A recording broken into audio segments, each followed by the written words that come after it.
नमस्कार, आप देख रहे हैं वीके न्यूज। मैं हूं सुनील राउत। सुशांत सिंह केस मामले की मुख्य आरोपी रिया चक्रवर्ती की मुश्किलें कम होने का नाम नहीं ले रही है।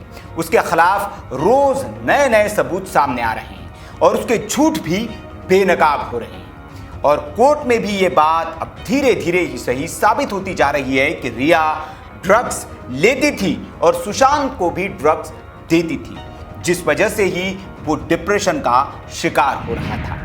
एनसीबी ने रिया की ड्रग मंडली के खिलाफ पुख्ता सबूत जुटा लिए हैं और इसी का नतीजा है कि सतीश मानसिंदे जैसे बड़े क्रिमिनल लॉयर भी रिया को जेल से बाहर नहीं निकाल पा रहे हैं। 2 रातें जेल में गुजारने के बाद शुक्रवार को रिया को उम्मीद बंधी थी कि वो अपने भाई के साथ जेल की 4 दीवारी से बाहर निकल आएगी, लेकिन कोर्ट ने उसके अरमानों पर पानी फेर दिया और रिया को राहत देने से इनकार करते हुए उसके साथ ही पूरी मंडली की जमानत याचिका खारिज कर दी गई। सूत्रों की माने तो जब जमानत याचिका खारिज वाली खबर भाई खुला जेल में रिया के पास पहुंची तो वो भर भरा कर रो पड़ी और दहाड़े मारने लगी। सुशांत के साथ ऐश करने वाली रिया को जेल की रातें कैसे सुहा सकती है, लेकिन करनी का फल यही भोगना पड़ता है।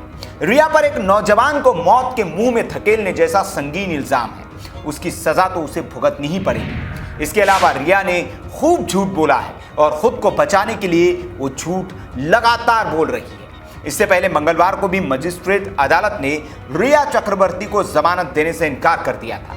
उसके बाद रिया ने जमानत के लिए दूसरी बार कोशिश की, जो भी नाकाम हो गई।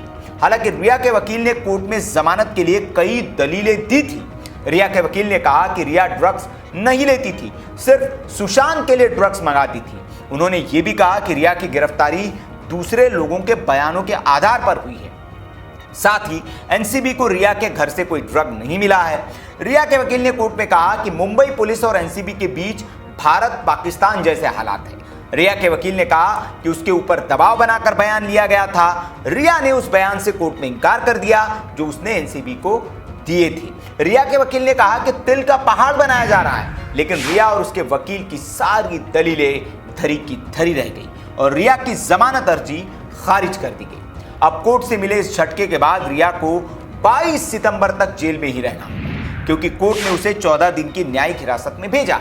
वो फिलहाल भाईकुला जेल में है। बता दें कि रिया चक्रवर्ती को अब कम से कम रविवार तक तो जेल में रहना ही होगा। अगर रिया की तरफ से अर्जेंट सुनवाई के लिए भी हाईकोर्ट में जमानत अर्जी मंजूर होती है, तब भी सोमवार को सुनवाई होगी और ऊपरी कोर्ट तय करेगा कि रिया को जमानत देनी है या नहीं। लेकिन जिस तरह से सबूत एनसीबी के हाथ लगे हैं, उससे उम्मीद कम ही है कि रिया को जमानत मिल सके। वैसे इस खबर पर हमारी नजर है और हम आगे भी आपको इससे जुड़ी हर अपडेट देते रहेंगे। सोमवार को हाईकोर्ट में क्या होगा ये भी आपको बताएंगे। उसके लिए आपको हमारे चैनल को सब्सक्राइब करना होगा और बेल आइकन भी दबानी होगी ताकि वीडियोस की नोटिफिकेशन आपको मिलती रहे। कमेंट बॉक्स में कुछ कहना चाहते हैं तो आप हमें ज़रूर बताएं। वीडियो अच्छा लगा हो तो लाइक करें और फेसबुक पे अगर आप इसको देख रहे हैं, फेसबुक पर इसे देख रहे हैं, तो पेज को लाइक ज़रूर करें। वीडियो देखने के लिए आपका बहुत बहुत आभार। जय हिंद, वंदे मातरम।